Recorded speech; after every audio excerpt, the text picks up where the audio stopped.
Hi, my name is Dr. Annie Palmer. I'm a chiropractor. I graduated in 1983. One of the places that I worked at was in Kansas City, Missouri, with Dr. Barbara Noel. At one point in her practice, she had wondered if she should go to someplace else to practice, like in California. So I went to an intuitive, and I thought, well, yeah, that'd be cool. I'll go too.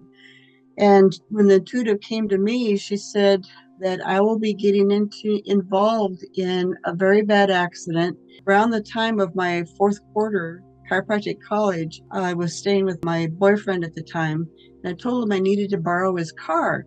And that's when the accident happened. I was going down Springfield Road in Spartanburg, and Sherman College will be coming up on my right-hand side. And there was a curve where Sherman is nestled in the right-hand side. And this lady was waving in and out of my lane and her lane. And I thought that she'd correct it, but she didn't. And at the last minute, I see she slumped over her steering wheel. She smashed into my car on the driver's side. And so I was pinned in between the door and the transmission. When that happened, I rise above the accident, and I don't remember the crash. I just remember rising above the accident and looking around, and I see the school, and there's a student that's running out to try to help the accident. And the first thought, I said, my God, I can't die yet. I still have to finish my finals, and it was finals week. So it's real difficult to say, because there's no reference points of going here and there.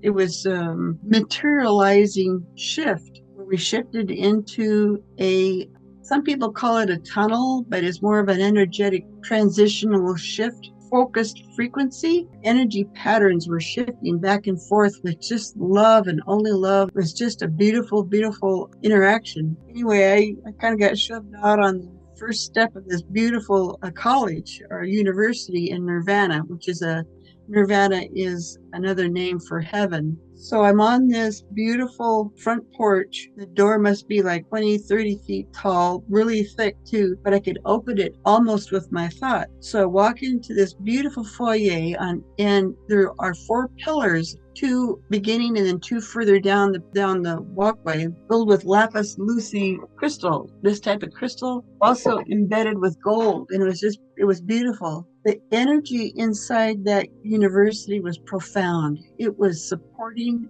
Everybody was supported. No matter what you wanted to do, it was no problem. What class you wanted to take was all unconditional. It's up to us what our free will deck wanted to follow up with.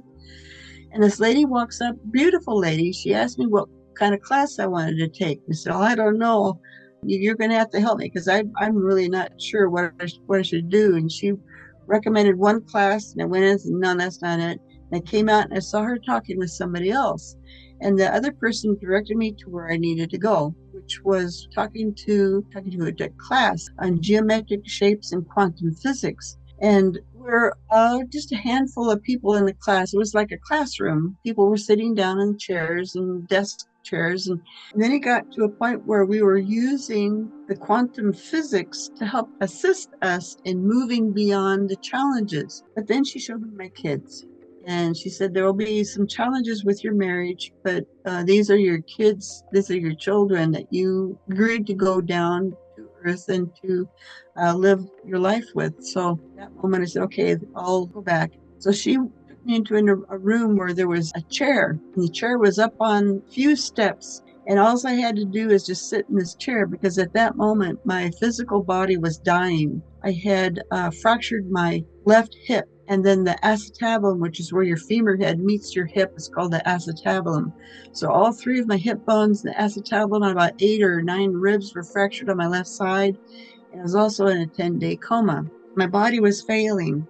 When I sat in the chair, and I can't recall exact details, but I do recall it was just benevolent. It was full of sources of healing light, like a universe of unconditional health and unconditional healing. We walked down this hall, and this one room had real strange energy, and I asked about it. And so we went in, and that was where all the Akashic records are held. And the Akashic records, for my interpretation, I saw it like an old-fashioned library card catalog with the tabs, where you pull out the tabs and there's the catalog. We went to this one record, one file, and there were holographic images stories of her lifetimes were in this image. And one particular was in place, and I don't remember exactly what happened. I just remember the holographic images of the people there. So then we closed that file up and we went into another room, and this other room had some monitors.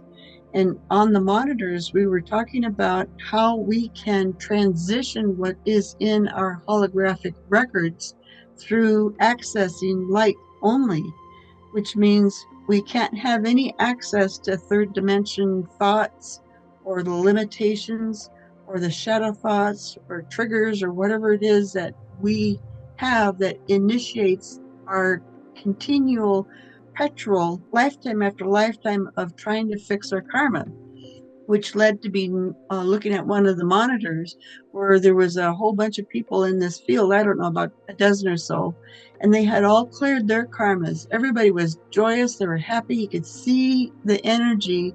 You could see the particles and the quarks in the atmosphere, just full of love, full of life. And this one person was down on the ground, and he was gazing into his hands or crystal, I don't know what it was that he was gazing into, but he was filling up with light. And he had a challenge with another person who was in that field as well. They kept reincarnating, trying to fix their karma, trying to fix their problem.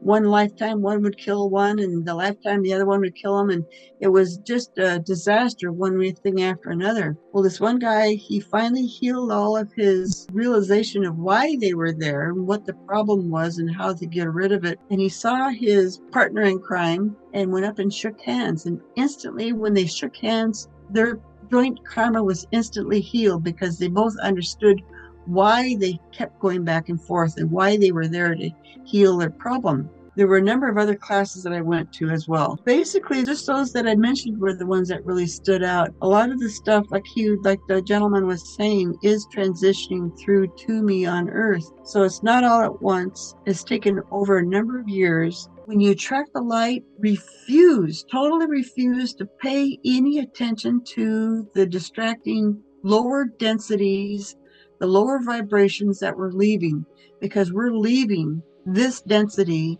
and moving into a refined density that knows only love. So I think that would be my closing thoughts to focus in on. But I think that's about it. And just follow your guidance. Follow what is being gravitated towards you when you are so super clear. Nothing else matters. You know light is our answer. And by gravitating towards light, we repel out what's the easiest first, the most insignificant stuff you can. Repel that out and then gravitate with light. The more you trust light by seeing the results, the easier the light will come.